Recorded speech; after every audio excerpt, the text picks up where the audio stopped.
144페이지 의사표시. 다시 큰 뼈대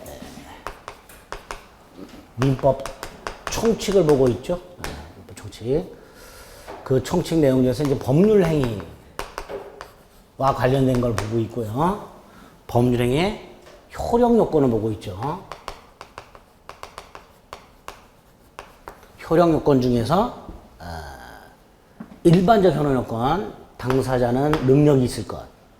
두 번째가 목적이 확정, 가능, 적법, 사회적 타당성을 갖출 것. 여기까지 본 거예요. 자, 그런데 이제 세 번째가 법률 행위 속에 반드시 뭐가 들어있다 그랬죠? 의사 표시라는 게 들어있다 그랬어요.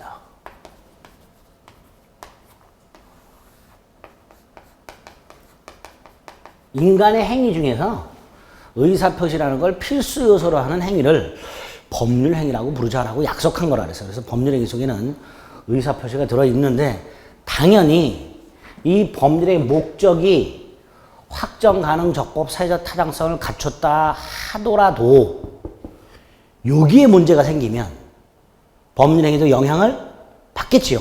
그렇죠? 이 법률 행위는 우리가 찐빵이라고 생각하시고 요거는 앙금이라고 생각하시면 돼요. 파당금 같은 거. 그러니까 찐빵 속에는 반드시 앙금이 들어있는데 뭐 야채 앙금이 들어있든 파당금이 들어있든 앙금이 꼭 들어있는데 그 앙금에 문제가 생기면 찐빵 자체를 버려야 되는 이런 경우가 생기죠. 마찬가지로 법률행위 속에 반드시 들어있는 의사표시 요게 비정상적이라면 법률행위도 영향을 받겠지요. 그러니까 요 의사표시가 비정상적인 경우가 뭐가 있을까? 요거를 이제 마지막으로 살펴봐야 되는 거예요. 정리하면 법률행위라는 게 유효하려면 당사자는 능력이 있고 목적이 확정 가능 적법 사회적 타당성을 갖춰야 되고 마지막으로 의사표시가 정상적이어야 되고 이렇게 되는 거예요. 그러니까 마지막 의사표시가 비정상적이라면 법률행위는 어떤 영향을 받을까? 이걸 우리 민법이 규정을 하고 있는 거예요. 자, 이때 이 비정상적인 의사표시가 우리 민법에 4개가 규정이 돼 있어요. 4개가. 그 4개를 둘로 나눠요. 3개 하나 이렇게 둘로 나눠요. 그 중에 3개가 뭐냐?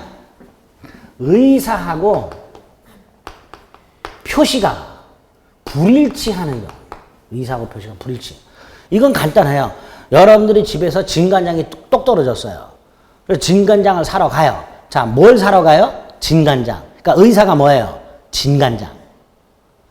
마트 가서 진간장을 사서 집에 와서 봤더니 국간장이야. 그러면 마트 계산대에는 뭘 올려놓은 거예요? 국간장을 올려놓은 거예요. 표시를 뭘 한 거예요? 국간장을 표시한 거예요. 그럼 내가 사고자 했던 진간장이 있어요, 없어요, 집에? 없단 말이죠. 내가 원한 걸 손에 못 넣는단 말이죠. 그러니까 내가 진간장을 사러 갔다면 당연히 진간장을 표시를 해야 돼. 진간장 주세요. 그랬어야 돼요. 그런데 깜빡하고 국간장을 계산대에 올려놓아서 물론 진간장 대신 국간장을 써도 되긴 하지만 국간장이 훨씬 짜지요. 안 짠가? 짜더라고요, 국간장이 더. 조선간장이라고도 하죠, 국간장을. 감칠맛이 훨씬 낫죠. 어쨌든 의사하고 표시가 일치를 해야 당연히 내가 원했던 걸 손에 넣을 수 있는 거예요. 우리 버스 같은 경우도 내가 600번을 타려고 탔는데 탔더니 700번이야. 그럼 내가 원했던 버스를 제대로 타질 못하고 내가 원했던 장소로 제대로 갈 수가 없죠. 그런 거 말하는 거예요. 이렇게 의사하고 표시가 일단 일치를 해야 내가 원했던 대로 원한 결과가 생기는 거예요. 그러니까 불일치하면 내가 원했던 대로 결과가 생기질 않아요. 자, 그런데 여기서 아주 어려운 거, 그냥 우리 비정상적 의사표시 중에 첫 번째가 의사표시가 불일치한 게 비정상적인 거다. 이렇게 말하면 되는데 학자들이나 대법원이 요걸 이름을 붙여요. 요걸 이름을 붙여. 요 이름 붙인 걸 오늘 기억하셔야 돼요. 의사의 흠결이라고 불러요. 뭐라고 부른다고요? 이런 게 짜증나요. 이런 게 짜증나. 아니, 그냥 의사표시가 불일치한다 그러면 될 거를 의사표시가 불일치하는 걸 학자들이나 대법원은 뭐라고 부른다? 의사의 흠결이라고 불러요. 자, 이때 내가 의사하고 표시가 불일치한다는 걸 모르는 게 있고 아는 경우가 있을 수 있어요. 내가 생각하고 예를 들어서 이런 경우 생각해 보세요. 여자친구하고 영화를 보는데 전지현이 나오는 영화를 보고 있어요. 그럼 남자는 전지현만 나오면 그냥 눈이 바짝바짝바짝 해지겠죠. 그랬더니 여자친구가 물어보죠. 야, 내가 이쁘냐 전지현이 이쁘냐? 그럼 남자친구는 누가 더 이쁘다고 생각해요? 전지현이 이쁘다고 생각해요. 근데 의사는 전지현이야. 표시를 아이 전지현이 더 이쁘지라고 표시했다가는 얼굴에 오선지가 그려지겠죠. 그러니까 의사는 전지현인데 표시는 너. 본인이 거짓말하고 있는 걸 알지요? 몰라요? 알잖아. 이렇게 의사 표시가 불일치한다는 걸 알고 있는 경우가 있고요. 모르고 있는 경우가 있어요. 이 두 가지로 나눠지는 거야. 이 알고 있는 거를 의사의 의식적 흠결, 모르고 있는 걸 의사의 무의식적 흠결 이렇게도 불러요. 말이 어렵죠? 거기까지는 안 할게요. 거기까지는 안 하고 그냥 의사의 흠결이라는 게 의사 표시가 불일치하는 걸 말한다. 그런데 이게 두 종류가 있다. 의사 표시가 불일치한다는 걸 스스로 알고 있는 게 있고 좀 전에 국간장, 진간장은 어때요? 모르는 거죠. 모르는 거. 이렇게 두 가지가 있을 수 있어요.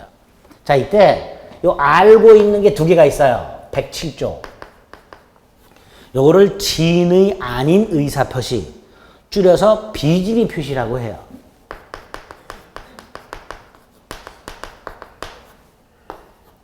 또 하나가 108조. 108조? 아까 했는데 뭐였었죠? 까먹었죠. 우리 기억력은 1시간을 못 넘긴다고 그랬어요. 아까 했는데 까먹었어.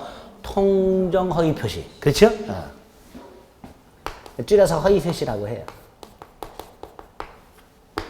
두 개가 있어요. 의사 표시가 불일치한다는 걸 스스로 알고 있는 걸 두 개를 규정을 해놨고요. 모르고 있는 게 하나가 있어요. 109조 착오라고. 이렇게 총 비정상적 의사 표시 중에서 의사, 생각하고 표시, 말하는 게 일치하지 않는 의사의 흠결이라는 게 세 종류가 우리 민법에 규정이 되어 있어요. 두 번째가 총 4개가 있다 그랬죠. 나머지 하나가 의사하고 표시는 일치해요. 의사하고 표시는 일치하는데 여러분들이 학원하고 계약을 하는 것도 법률행위라고 그랬죠. 그죠? 그런데 계약을 할 때 옆에서 누가 간섭했어요? 안 했어요? 야, 여기 해라. 간섭 안 했죠? 근데 간섭을 받는 경우가 있어요. 어떻게 간섭을 받냐? 사기를 당하거나 협박을 당하거나 이렇게 의사 표시는 일치하지만 사기당하거나 협박을 당하는 경우가 있어요. 사기당하는 경우는 많지요. 여러분들이 예를 들어서 화장품 가게에 들어갔어요. 수분크림 하나 사러 들어갔는데 화장품 가게 직원이 여러분에게 얼굴을 딱 보더니 아 언니 눈가에 주름이 자글자글하네. 요즘 한 번만 바르면 주름이 쫙쫙 펴지는 링클 프리 크림이 하나 나왔는데 한번 발라보실라고? 그래? 그런 게 있어? 그래서 사왔어요. 집에 가서 발라봤더니 안 펴져. 이런 게 이런 거예요. 안 펴지죠? 안 펴져요. 속인 거야. 그래서 나는 속아가지고 A라는 링클 프리 크림이 바르기만 하면 주름이 쫙쫙 펴진다는 착각에 빠져서 A라는 링클 프리 크림을 살 생각으로 그거 주세요라고 표시했어요. 생각 A크림, 표시 A크림. 일치하죠? A크림 주세요 그랬으니까 일치해요. 일치하는데 내가 스스로 누구의 간섭도 받지 않고 이걸 사야 되겠다라고 결정을 한 게 아니라 그 화장품 가게 직원한테 속은 거예요. 이런 식으로 스스로 의사를 결정한 게 아니라 사기를 당하거나 협박을 당한 경우 요거를 하자 있는 의사표시라고 해요. 뭐가 있다? 하자가 있다. 하자라는 거는 한글로 따지면 흠을 말해요. 흠이 있는 의사표시를. 흠이 뭔지는 아시죠? 결함 같은 거 말하죠. 어쨌든 의사표시가 잃지는 하지만 사기나 강박을 당한 경우가 있고 요거를 110조에서 규정을 해놨어요. 총 4가지가 있어요. 이걸 비정상적 의사표시라고 합니다. 근데 좀 전에 제가 뭐라 그랬어요? 의사표시가 정상적이어야 법률행위가 유효라 그랬죠. 그러면 당연히 비정상적이라면 법률행위는 무효여야 되지요. 근데 우리 민법은 아니에요. 규정을 다르게 해놨어요. 그러니까 비정상적 의사표시는 원칙적으로 의사표시가 비정상적이니까 법률행위는 무효여야 되는데 우리 민법은 비정상적 의사표시 4가지를 따로 규정해 놓고 요거를 이렇게 처리해라 라고 해놨어요. 그걸 머릿속에 넣어야 되는 거예요. 그쵸? 4가지를 하나하나 간단히 확인을 해보시면 됩니다. 144페이지에 보면 첫 번째로 비정상적 의사표시 중에 지인이 아닌 의사표시가 나와 있어요. 조문이 이렇게 돼 있어요. 1항에 의사표시는 표의자는 의사를 표시한 사람, 이 사람이 표의자예요. 의사를 표시한 사람, 그 사람이 지인이 아님을 알고 한 것이라고 돼 있어요. 이걸 풀었으면 이렇게 돼요. 의사와 표시가 불일치한다는 것을 알면서 하더라도 그대로 효력이 있다. 즉 유효로 해놨어요.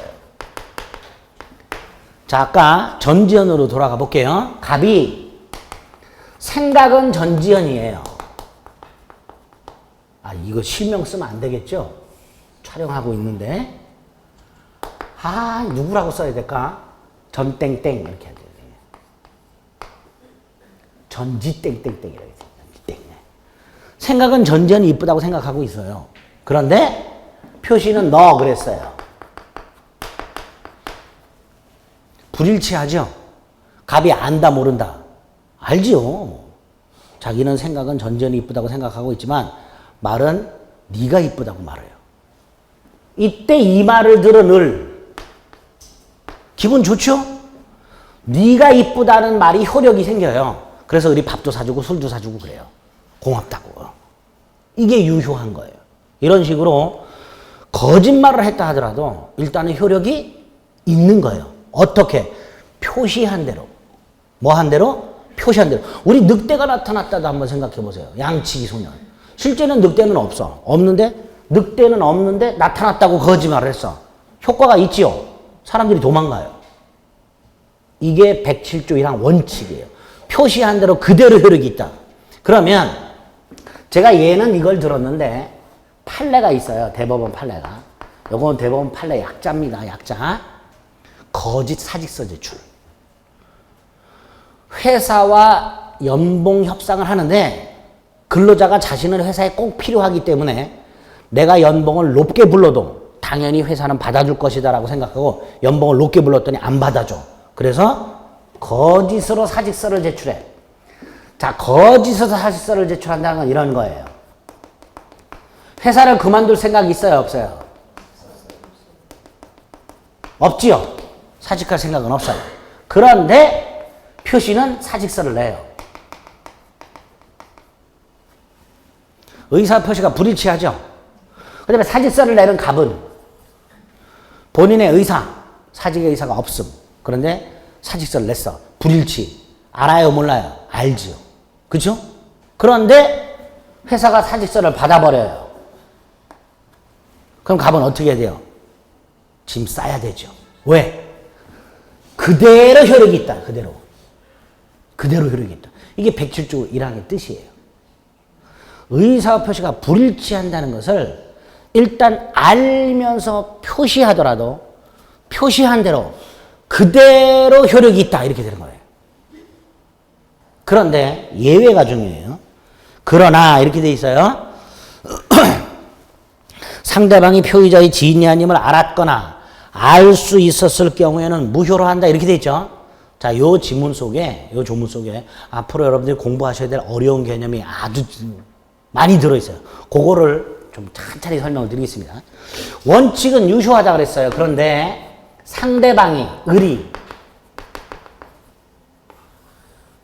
표의자가 거짓말을 한다는 걸 알았거나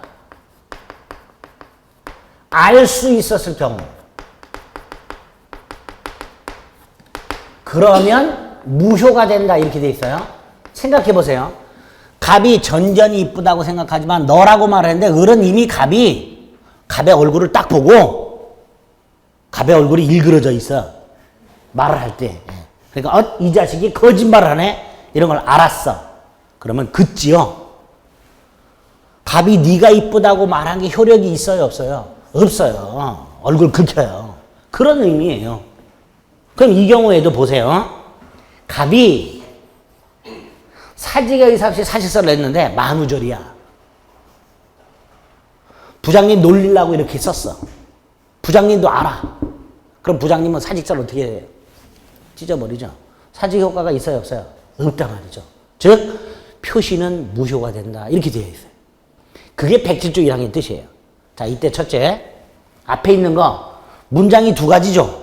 107조 1항을 보면 표시한 대로 효력이 있다. 그러나 무효가 된다. 이렇게 돼 있죠. 조문이 문장이 두 가지로 이루어져 있는데 그러나로 연결이 돼 있다면 또는 다만으로 연결이 돼 있을 때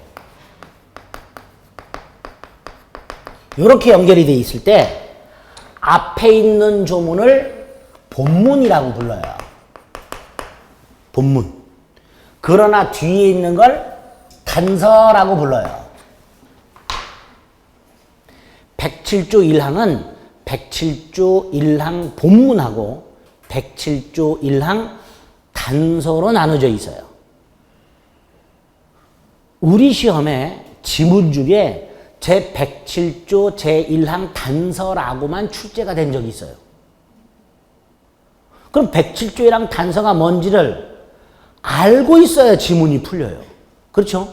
자, 일단 오늘은 문장, 조문이 두 문장이 있는데 그러나 단서로 이루어져 있다면, 연결이 돼 있다면 앞에를 본문이라 하고 뒤에를 단서라 한다. 그 다음에 이 본문이 원칙이 되는 거예요. 그럼 단서는 뭐가 되는 거예요? 예외가 되는 거예요. 예외. 그래서 다시 한번 107조 1항 거짓말을 했더라도 일단 표시한 대로 효력이 있다.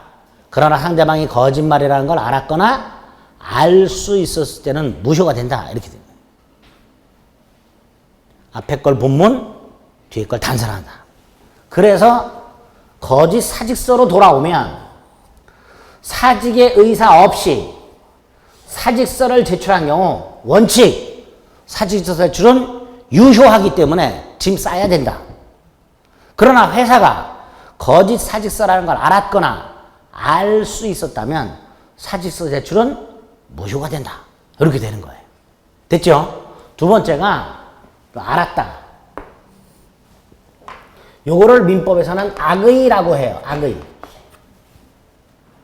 뭔가를 알고 있는 걸 뭐라 한다? 악의. 모르는 걸 선의라고 해요. 그러니까 알았다는 악의가 되죠. 요게 문제. 요게 알 수 있었다. 자, 알 수 있었다는 건 알았다는 걸까요? 결과적으로 몰랐다는 걸까요? 알 수 있었다. 알 수 있었다. 알았다는 거예요? 몰랐다는 거예요? 몰랐다는 거죠. 그죠? 이걸 알았다 그러면요. 알았다가 돼버려요. 그렇잖아요. 그럼 알 수 있었다는 뭐냐? 이런 거예요. 조심했다면 알 수 있었는데 조심하지 않아서 몰랐다. 이걸 줄여서 알 수 있었다라고 말을 해요. 그러니까 알 수 있었다라는 건 결과적으로 알았다 몰랐다. 몰랐다예요. 선이에요. 선이. 선인데 조심을 했다 안 했다? 안 했다죠. 요거를 부주의, 조금 더 어렵게 과실이라 그래. 과실. 뭐라 한다? 과실. 그래서 알았거나 알 수 있었다. 이거를 줄여서 악의 또는 과실이라고 말을 해요. 알았거나 알 수 있었다를 뭐라 한다? 악의 또는 과실. 특히 알 수 있었다는 건 결론적으로 몰랐다는 걸 기억하셔야 돼요. 아시겠죠? 그럼 이런 경우도 있었죠. 조심을 해도 모르는 경우 있었죠. 있을 수 있죠. 예? 조심했더라면 알 수 있었는데, 머리가 빙빙 돌기 시작합니다. 지금 표정 보니까. 벌써 머리가 돌기 시작해요. 조심을 했더라면 알 수 있었는데 조심하지 않아서 몰랐다. 과실이라 그랬죠. 조심을 해도 몰라. 이런 경우도 있을 수 있죠. 조심을 해도 몰라. 선의. 조심했어. 무과실. 이렇게 돼요. 그러니까 선의라는 게 둘로 나눠져요. 선의 과실과 선의 무과실. 이제 나중에 할게요. 표정 보니까 지금 하면 안 될 것 같아. 네. 지금은 그냥 백칠주 조문에 있는 거 그대로. 알았다. 뭐라 한다. 악의. 알 수 있었다. 몰랐지만 뭐가 있다. 과실이 있다. 알았거나 알 수 있었다를 뭐라고 바꿀 수 있어야 돼? 악의 또는 과실. 이렇게. 여기까지 했죠? 그 다음에 2항을 봤더니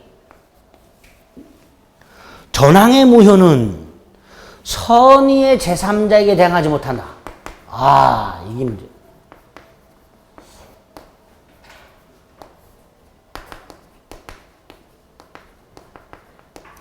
그런데 대항이란 말은 제가 지난 시간에 말씀드렸었죠. 대항이 뭐였었죠?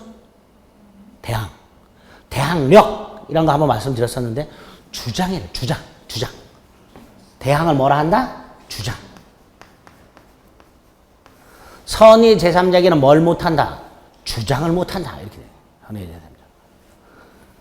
비리 표시가 예외적으로 무효가 되었다 하더라도 그걸 모르고 있는 제3자에게는 무효를 주장할 수가 없다. 이런 뜻이에요. 그러니까 여기서 핵심은 선의가 뭐고 제3자가 누구고 대항하지 못한다의 실질적 의미가 뭐고 이걸 머릿속에 이해하기가 이게 좀 어려워요. 이건 지금 안 합니다. 지금 안 하고 오늘은 107조 1항만 일단 머릿속으로 생각하세요. 갑이 사직의 의사 없이 사직서를 제출한 경우에 원칙적으로 사직서 제출은 유효하기 때문에 짐을 싸야 한다. 그게 우리 민법상 원칙이다. 하지만 부장님이 거짓 사직서라는 걸 알았거나 알 수 있었을 때는 사직서 제출은 무효가 되니까 사직의 효과는 발생하지 않는다. 딱 여기까지. 이게 107조다. 이렇게 기억하시면 돼요. 비정상적 의사 표시의 첫 번째 비지리 표시는 그 정도 이해하고 넘어가시면 돼요. 책 같은 거 읽지 마세요. 괜히 읽었다가 머리만 깨져요. 되지니까 그 107조 1항 조문만 가지고 1항 조문만 가지고 107조 1항의 의미가 어떤 것인지를 요 거짓 사직서와 결합시켜서 머릿속에 딱 그 107조 1항만 넣어두시면 돼요. 됐죠? 됐습니다. 비정상적 의사 표시 중에 첫 번째 봤어요. 한 장을 넘기면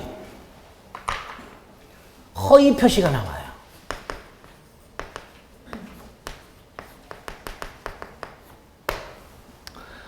허위 표시도 108조 1항만 봅니다. 1항에 보면 뭐라고 돼 있어요? 상대방과 통정한 허위의 의사 표시는 무효로 한다. 이렇게 돼 있습니다.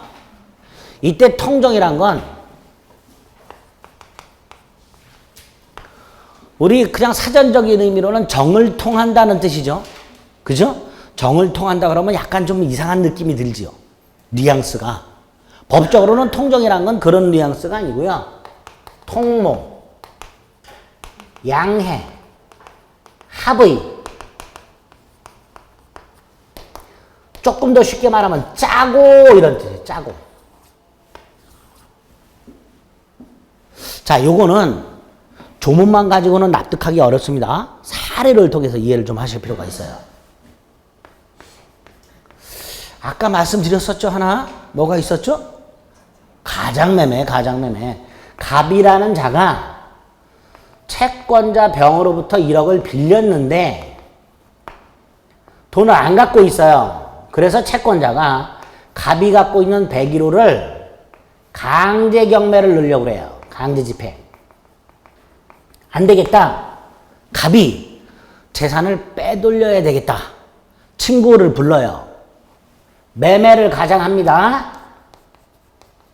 친구 을과 짜고 매매를 가장해요. 자, 이때 갑 머릿속에 이 101호를 팔 생각이 있다 없다? 없지요. 없지만 을에게 네가 일단 사는 척해라 표시했겠죠. 이때 을은 갑이 팔 생각이 없다는 걸 뻔히 알아요. 근데 아는 것에서 끝나진 않고 갑하고 뭘 했어요? 계약을 했어요. 다시 말해서 이 101호를 가짜로 매매하기로 당사자가 의사가 합치가 된 거예요. 이걸 뭐라 한다? 허위 표시. 그럼 보세요. 허위 표시는 갑은 팔 생각이 있다 없다? 없다. 근데 팔겠다고 표시했죠. 비진이죠. 거기에 대해서 을이 뭘 해준 거예요? 합의. 뭐 해준 거라고? 합의. 결국 허위 표시는 상대방과 합의한 비진이 표시. 이게 허위 표시예요.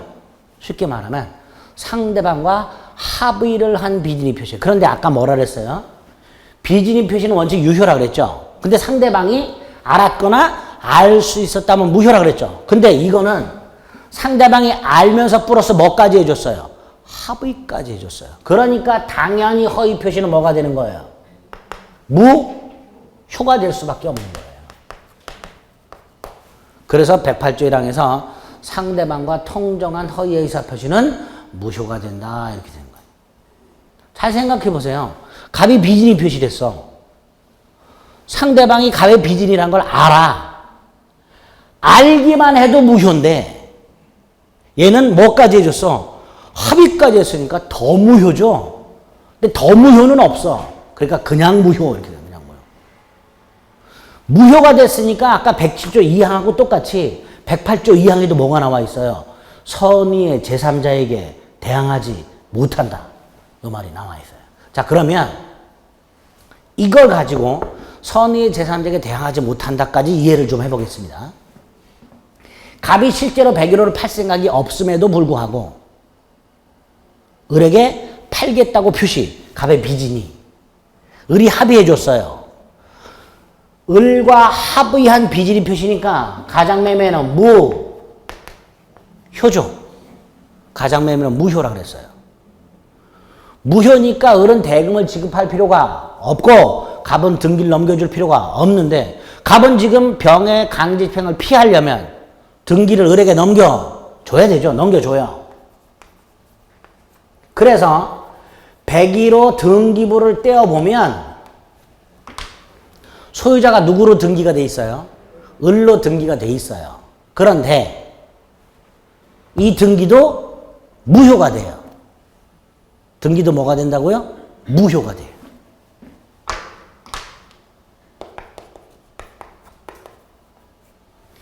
등기가 무효라는 건 을은 소유자가 아니다.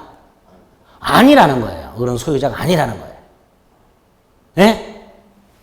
가장매매 자체가 무효이기 때문에 을에게 이전해준 등기도 무효가 되는 거예요. 그래서 을은 소유권을 취득할 수가 없어요. 근데 여기서 문제가 생겨요. 등기부를 떼보면 등기부에는 소유권자가 누구로 되어 있어요? 을로 되어 있어요. 근데 소유권자가 을로만 되어 있지 옆에 가로 열고 이 등기는 무효 이런 건 안 써 있어요. 그러니까 등기상으로는 누가 소유자처럼 보여요? 을이 소유자처럼 보여요. 그러니까 을이란 놈이 갑을 배신하는 경우가 생겨요. 갑을 배신한다는 게 뭐예요? 팔아먹어요. 그럼 병은 101호 등기부를 떼어봤더니 소유자가 누구로 돼 있다? 을로 돼 있다. 그러니까 당연히 을을 소유자라고 믿고 사겠죠. 자, 이때 병은 두 놈이 있어요. 이 을 등기가 무효라는 걸 모르고 사는 사람이 있고 알고 사는 사람도 있을 수 있죠. 다시 말해서 병이 이 등기가 무효라는 사실을 모르는 병이 있고 알고 있는 병이 있을 수 있어요. 그쵸? 이럴 때 병이 모르고 있다면 병은 소유권을 취득한다라는 뜻이에요. 그거를 선의의 제3자에게 대항하지 못한다 이 뜻이에요. 그러니까 갑이 채권자의 강제추행을 피할 목적으로 친구 을의 이름으로 등기를 넘겨놨는데 친구가 배신을 때리면 갑은 백의로 소유권을 상실하게 됩니다. 병한테 가가지고 갑이 병한테 가가지고 야 나 을하고 진짜 매매한 적이 없어. 가짜 매매요. 을 등기는 무효요. 너는 소유권 취득 못해. 라고 주장할 수가 없다 이런 뜻이에요. 그게 108조 2항에 선의의 제3자에게 대항하지 못한다 이 뜻이에요. 요게 머릿속에 일단 딱 기본이 되어 있어요. 그게 108조의 의미입니다. 그래서 오늘 입문 과정에서는 108조는 첫째 상대방과 합의한 비진의 표시를 말한다. 이 첫 번째고요. 합의한 비진의 표시를 말한다. 두 번째 따라서 허위 표시는 뭐가 된다? 무효가 된다. 하지만 그 무효를 가지고 누구한테는 대항을 못한다. 선의의 제3자에게는 대항하지 못한다. 이렇게 머릿속에 뼈대를 잡아두고 그 의미를 가장매매로 이해를 해주세요. 채무자가 채권자의 강제집행을 피하기 위해서 친구을과 짜고 매매를 가장한 경우 전형적인 허위표시고 가장매매는 무효이기 때문에 을에게 이전된 등기도 무효가 된다. 따라서 을은 소유자가 아니다. 그런데 을이 선의의 병에게 팔아먹으면 108조 2항에 따라서 선의의 병은 소유권을 취득한다. 그게 허위표시에서 기본이 되는 내용이에요. 요렇게 우리 민법은 해놨어요. 됐죠? 여기서 끝나세요. 그럼 갑은 어떡하나요? 이런 거 얘기하지 마세요. 에? 그럼 갑은 어떡하나요? 그럼 혹시라도 친구 이름으로 또는 친인척 이름으로 부동산 돌려놓으신 분들은 심각하게 고민해 보셔야 돼요. 이런 경우가 생겨요. 요 정도로 허위 표시해서 기억을 해 주시면 돼요. 그래서 146페이지 다시 맨 위에 보면 108조 1항 상대방과 통장은 허위 표시는 무효로 한다. 2항 전항의 의사표시 무효는 제3자에게 대항하지 못한다. 그 다음에 그 밑에 가장매매 다시 한번 읽어볼게요. 채권자에게 돈을 빌려 사발하다가 부도가 난 채무자 갑이 채권자의 강제집행을 면하기 위해서 을과 짜고 매매한 것처럼 꾸며서 허위로 가짜로 팔았다. 그런데 을이 돈이 필요하게 되자 자기 명의로 허위로 등기된 집을 이런 사정을 모르는 제3자 병에게 매각을 해서 현금화했다. 이 집의 소유권은 누구에게 있는가? 누구한테 있다? 병에게 있다. 그죠? 왜? 108조에서 그렇게 해놨단 말이죠. 그러니까 갑이 억울하잖아. 이런 거 생각하시면 안 돼요. 아, 우리 민법이 이렇게 되어 있구나. 그걸 받아들이시는 거예요. 그게 허위 표시입니다. 됐죠? 나머지는 읽으시면 안 돼요. 기본 뼈대로. 혹시라도 집에 가서 궁금하다고 막 읽어. 그러면 짐을 싸서 절로 가게 돼 있어. 절. 세상을 등지게 돼 있어. 야, 내가 세상을 잘못 살았구나. 이것도 이해를 못하네. 아이, 당연히 이해 못합니다. 이거 책 읽지 마세요. 자, 그러면 법률행위 속에 반드시 들어있는 의사표시가 비정상적이라면 그 법률행위가 영향을 받는데 그 비정상적인 우리 민법이 4개를 규정해놨다. 그 4개를 앞으로 가서 크게 두 덩어리로 나누는데 그 중에 첫 번째가 의사표시가 불일치하는 거다. 지금 비진의 표시나 허위 표시는 다 갑의 입장에서 보면 의사표시가 불일치했죠. 그리고 갑이 스스로 알고 있었어요. 갑, 사직의 의사 없이 사직서를 냈다? 알고 있었다. 갑, 매매할 의사 없이 매매하겠다고 표시했다? 알고 있었다. 이에 대해서 상대방이 원칙적으로 모르고 있는 게 비진이고 상대방이 알면서 합의까지 해준 게 뭐다? 허위 표시다. 이렇게 되는 거예요. 그렇죠? 이렇게 의사표시한 사람의 의사표시가 불일치한다는 것을 스스로 알고 있는 게 2개 이렇게 되는 거예요. 됐죠? 그럼 이제 하나 남았죠? 모르고 있는 거. 백구조. 차고. 비정상적 의사표시에서는 이게 굉장히 많아요. 좀 전에 제가 뭐를 들었어요. 국간장을 사러 갔다가 진간장 사는 경우, 버스 잘못 타는 경우, 또 여러분들이 시험장에서 시험 보러 갔는데 나는 답을 3번 골랐어. 의사 3번.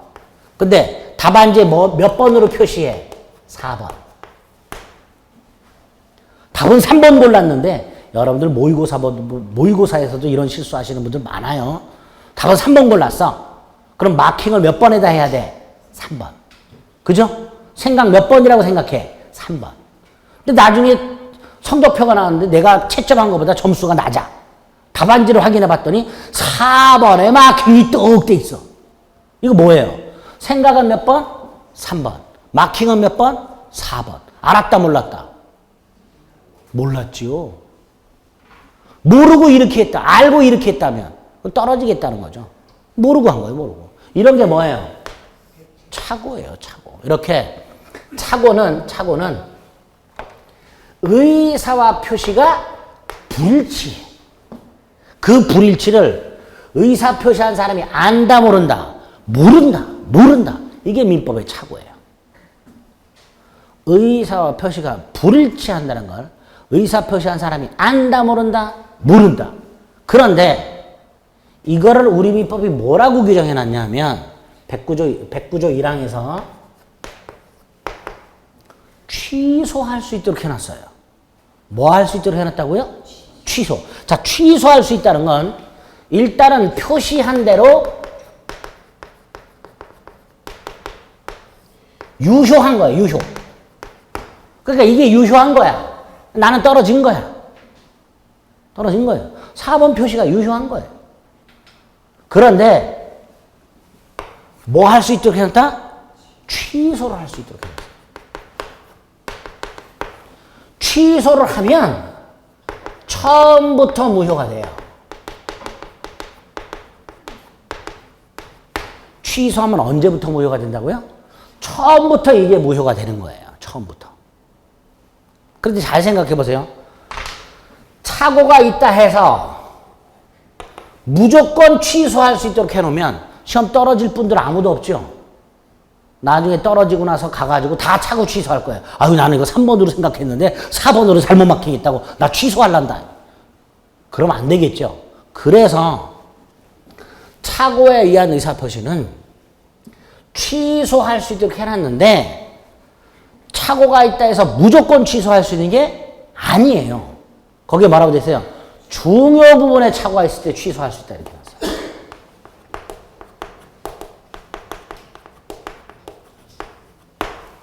어디에 착오가 있을 때? 중요 부분에 착오. 근데 조문은 또 이렇게 해놨어요. 147페이지 하단에 보면 의사표시는 법률행위 내용에 그냥 착오가 아니라 중요 부분에 착오가 있을 때 취소할 수 있다. 그러나 그 착오가 표의자의 중대한 과실로 인한 때는 취소하지 못한다. 이렇게 돼 있어요.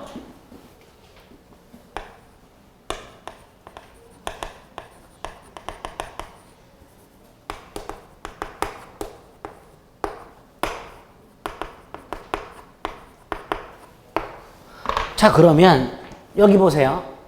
중대한 과실이 일단 나왔네요. 그죠? 아까 과실이 뭐였어요?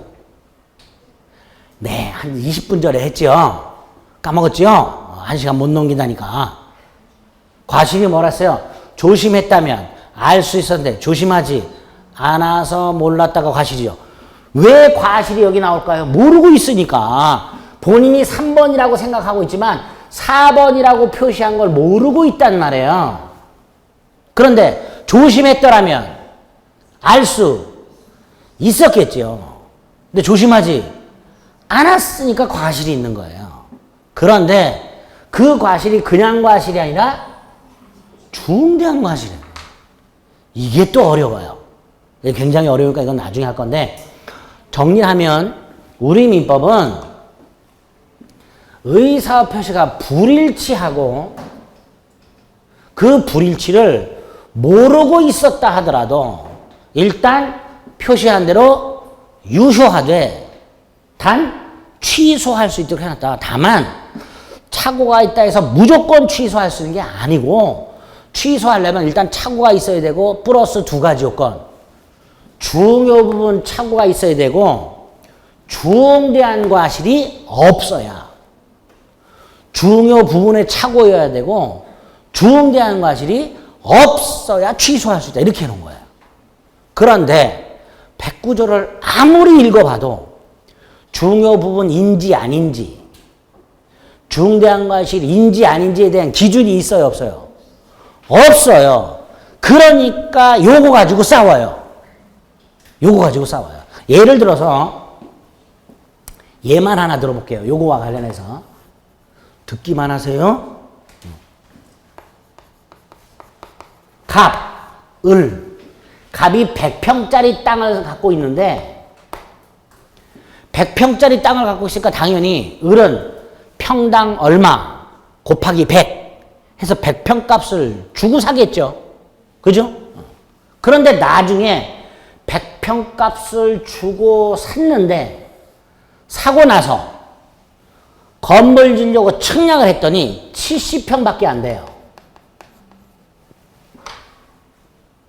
면적이 부족한 거죠. 이때 을의 입장에서는 실제로 몇 평짜리 땅인데 70평짜리 땅인데 몇 평이라고 착각한 거예요. 100평이라고 착각을 했죠. 면적을 착오했죠.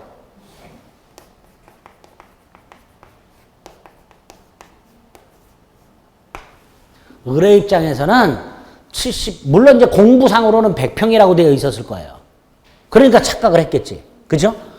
토지공부나 대지국 토지공부나 등기부에는 100평이라고 되어 있으니까 을은 당연히 몇 평이라고 생각하고 100평이라고 생각하고 100평 값을 주고 샀는데 나중에 봤더니 70평밖에 안 되더라. 그럼 을은 70평밖에 안 되는 땅을 100평이라고 착오하고 100평 값을 주고 산 거예요. 즉 면적을 착오한 거예요. 이때 을이 이 계약을 착오를 이유로 취소하려면 면적 착오가 무슨 착오여야 돼요? 중요 부분 착오여야 돼요. 중요 부분 착오일까요? 아닐까요? 네? 그쵸. 보통 사람들이라면 중요 부분 착오라고 생각해요. 근데 대법원은 아니래. 대법원은 중요 부분 착오가 아니래. 왜 그러지 마시고 왜인지는 나중에 밝혀져요. 왜인지는 나중에 밝혀지고 왜가 아니라 내가 내 스스로 상식선에서 중요 부분이다라고 판단해서는 안 되겠구나. 그게 중요한 거예요. 그래서 여기에 대해서는 우리민법이 아무런 기준이 없어요. 아무런 기준이 없기 때문에 대법원에 따라서 누구에 따라서? 대법원에 따라서 이건 중요 부분이다. 이건 중요 부분이 아니다라고 해놓은 걸 여러분들이 구별하실 수 있으면 돼요. 앞으로. 그게 중요한 거예요. 내 생각으로는 중요 부분인데 그건 중요한 게 아니야. 우리 시험은요. 여러분들 생각을 물어보는 게 아니에요. 대법원의 생각을 물어봐요. 그러니까 우리는 납득은 안 되는 경우가 있더라도 대법원이 이렇게 판결해놨으니까 일단 나중 문제고 그게 왜 이게 중요 부분이 아니에요. 이거는 나중 문제고 그건 나중에 합격하고 나서 따지는 거고 합격을 하기 위해서는 중요 부분인지 아닌지 이거 판단하는 게 중요한 거예요. 아시겠죠? 그 중에 오늘 하나 면적 착오 중요 부분이다 아니다? 아니다 말이에요. 그러니까 을은 아무리 면적을 착오했다 하더라도 취소할 수 없다. 이게 원칙이에요.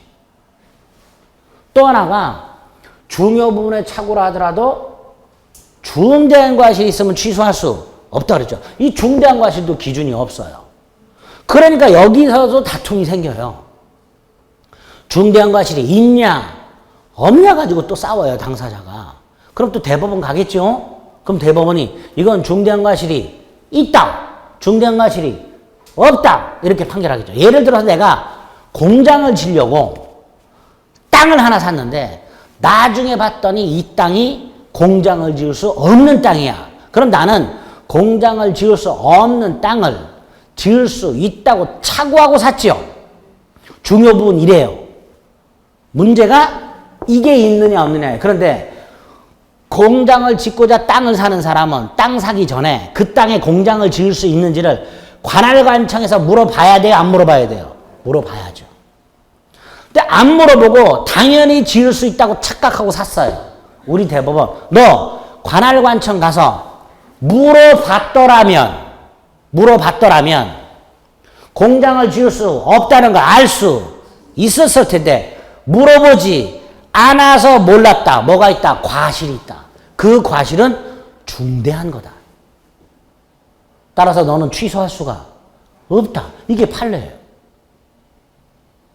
이런 식으로 중요 부분에 해당하는지 중대한 과실이 있는지에 관해서는 민법 109조가 아무런 기준이 없기 때문에 그 중요 부분의 착오인지 아닌지와 중대한 과실이 있는지 없는지에 관한 대법원 판례를 나중에 하나하나 여러분들이 추가해서 머릿속에 넣으셔야 돼요. 됐죠? 자, 그럼 정리하면 의사 표시가 불일치하는 것 중에서 의사를 표시한 사람이 모르고 있는 경우를 뭐라 한다? 착오라 하고, 일단 착오에 의한 의사 표시가 있다 하더라도 우리 민법은 표시한 대로 유효하게 해놨다. 다만 취소할 수 있도록 해놨는데 취소를 하려면 요건이 두 개가 더 필요하다. 착오가 당연히 있어야 되고, 두 번째 그 착오가 중요 부분 착오해야 되고, 세 번째 중대한 과실이 없어야 되고. 그거와 관련된 대법원 판례를 여러분들이 숙지하셔야 되는데, 그 중에 오늘 면적 착오 중요 부분 아니다. 취소할 수 없다. 중대한 과실 공장을 짓고자 하는 자가 관할관청에 확인하지 않고 샀다. 중대한 과실이 있다. 따라서 계약을 취소할 수 없다. 이런 식으로 구체적인 판례 하나씩 들어두시면 됩니다. 됐죠? 그 다음에 취소하면 아까 뭐라 했어요? 중요 부분의 착오에 해당이 되고 중대한 과실도 없어. 그럼 뭐 할 수 있어요? 취소할 수 있어요. 그런데 선의의 제3자가 있네? 그럼 역시 선의 제3자에게는 대항하지 못한다. 이런 규정이 나와 있습니다. 이제 그 의미는 또 나중에 할게요. 근데 어쨌든 109조에도 뭐가 있다? 선의의 제3자에게 대항하지 못한다. 이런 규정이 하나 있더라. 여기까지 조문을 확인해 주시면 돼요. 비정상적 의사표시 중에서 147페이지 하단 착오의 의사표시 조문 있죠? 그거까지 살펴보신 거예요. 나머지 읽으시면 안 됩니다. 막 읽으시면 큰일 나요. 읽으면 큰일 나. 그래서 비정상적 의사표시 중에서 의사표시가 불일치하는 세 가지가 어떤 거고, 거짓 사직서, 가장매매, 착각. 이걸 각각 우리 민법은 어떻게 규정을 하고 있는가? 그 기본적인 조문을 중심으로 해서 머릿속에 기억을 해주시면 됩니다. 아시겠죠? 어려워요? 들을 만은 하시죠? 어렵지. 어려운데 아예 완전히 이해 못하는 건 아니죠. 들리긴 들리죠. 그럼 돼. 그럼 돼. 그럼 잠시 쉬었다가 이제 마지막 요거 하나 어떻게 돼 있는지 확인해 보겠습니다.